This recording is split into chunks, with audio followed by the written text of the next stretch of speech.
Afternoon, Recognize. Mr. President. Mr. President, magandang hapon. Mr. President, ang topic natin napakaganda, education, isang topic na I think nagkakaisa tayong lahat.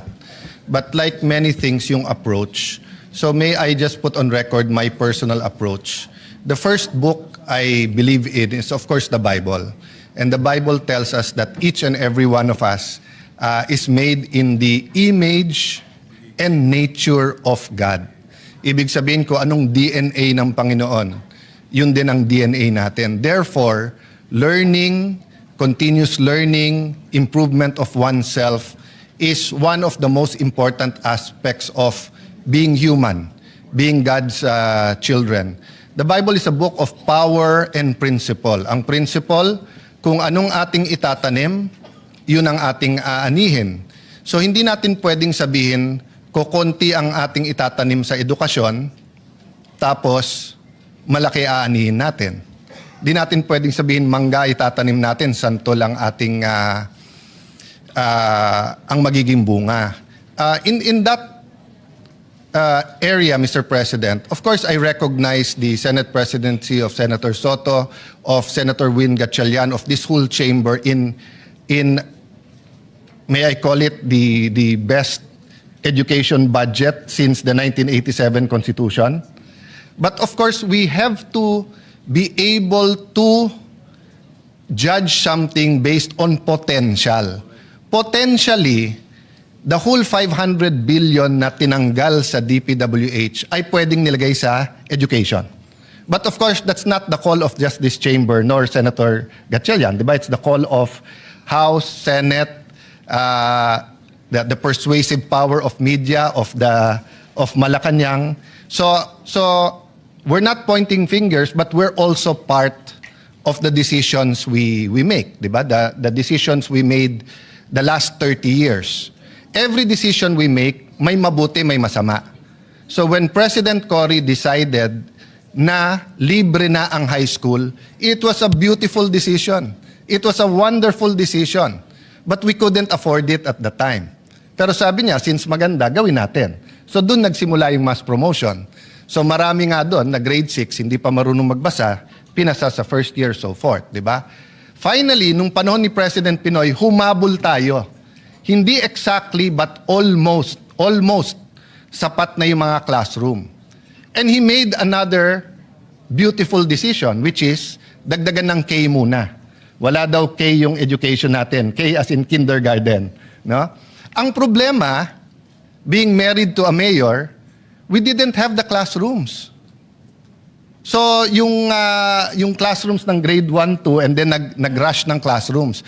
So doon pa lang nakita na natin may problema. K pa lang dinagdag natin, hindi pa yung 2, problematic na. But the persuasive powers of Senator Ed Angara, of Brother Armin, of course, the President Pinoy oozing with sincerity na maayos ito, persuaded us that they will put the money and make it available. Senator Recto, who is now ES, told us that's 250 billion from the pocket of students and parents and 250 billion from the pockets of government every year. Until the pandemic, medyo na-survive natin yan. In fact, when Senator Coco and Senator Soto was also, Senator Coco was, and of course Senator Soto was Senate President noon, may discussion di ba, kung i-abolish yung K-12. But our secretary noon was against it na persuade si President Duterte na wag. And in fact, na-persuade pa nga siya na free na rin yung college. At least, scholarship sa mga state universities. So, in terms of intention, Mr. President, I do not doubt the intention of all of these authors of EDCOM, Senator Lawrence sa Higher Ed and Technical Ed, Senator Bam sa Basic Ed, Secretary Sani, President Marcos. Lahat yan maganda intention. But I'll go to the second book, the Constitution. We complied substantially with the Constitution na highest ang education. In DepEd alone, pag dinagdag mo pa yung higher ed, yung local governments, yung paggasto sa malaki talaga. But Mr. President, I rise today to put this on record. Maganda yan 10-year plan, I support it. Maganda po ang findings ng EDCOM 2, yung first, second, and third publication. But the big elephant in the room, until we decide to either fully fund it, and it will take hundreds of billions, or, so either yakapin natin yung K-12 ng buong buo at ilagay natin yung additional few hundred billions plus the effort needed, or we make K-11 or K-10 muna. Habang we are halfway, half-hearted, I think, I don't want to use, Mr. President, I don't want to use half-hearted kasi tumutodo naman tayo eh. But ang punto ko po, kung hanggang 100 kilometers ang takbo ng kotse, at kaya natin mag 100 kilometers, no one can say na half-hearted tayo. Pero kung hanggang 200 kilometers ang takbo ng kotse, at sabihin natin, boss, hanggang 120 lang kaya natin, yung 80 hindi. Yung potential na 80, half-hearted. So we're not half-hearted not because we're not putting everything we can, but because the system that the world has imposed upon us, when we passed this, it was because of pressure na sa Europe, sa US, and most other countries have K-12, pero nagbabago na po talaga. Ang Vietnam, naunahan na tayo. Even then, there were 2 or 3 countries who had better systems than the rest of the world, pero K-10 sila. So, Mr. President, may I just put that at the doorstep or at the feet of our honorable senators and decision makers. Yes, let's do everything we can. Better budget for 2027, full implementation 2026, 10-year plan. But sooner or later, hindi natin pwedeng hindi pag-usapan. K-11 ba muna tayo? K-12 muna? K-12, K-11, K-10? Or fully funding it? Yung 10-year plan na yan is based on present situations, present economic situation, world standards, value ng ating peso, dollar, simento, time, effort, and even the attention span of children. Remember nung lumabas tong problema na to ng reading 3 R's, reading, writing, arithmetic. Hindi to totoong R, pero yun ang tawag ng bata tayo, SP, di ba? Reading, writing, arithmetic.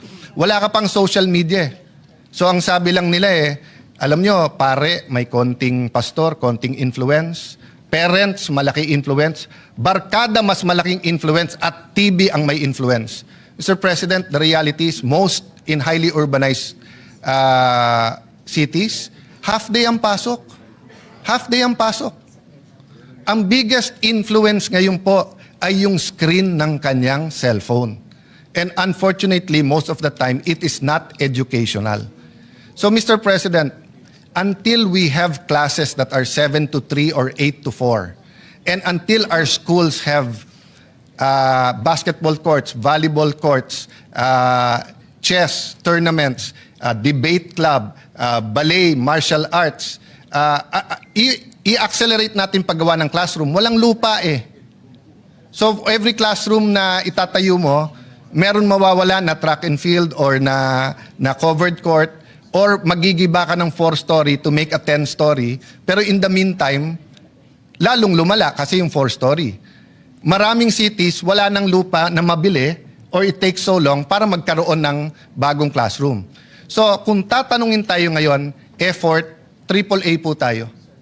Outstanding po tayo. Lahat ng effort nilalagay natin. Pero let me end this way. Akala ko biro to, pero ginugel ko, totoo talaga. There was this Olympian na ang sinabi sa kanya, hindi niya kailangan ng bullseye. Malapit lang sa bullseye, gold medal na siya.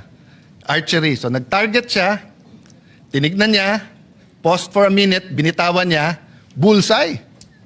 Sandali, nagpalakpakan ng tao, biglang tumahimik lahat.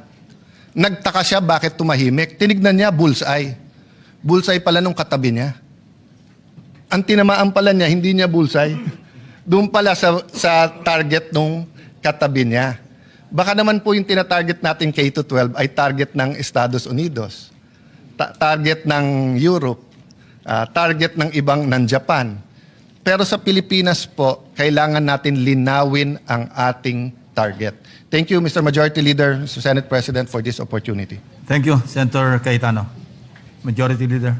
Thank you very much, Mr. President. With that,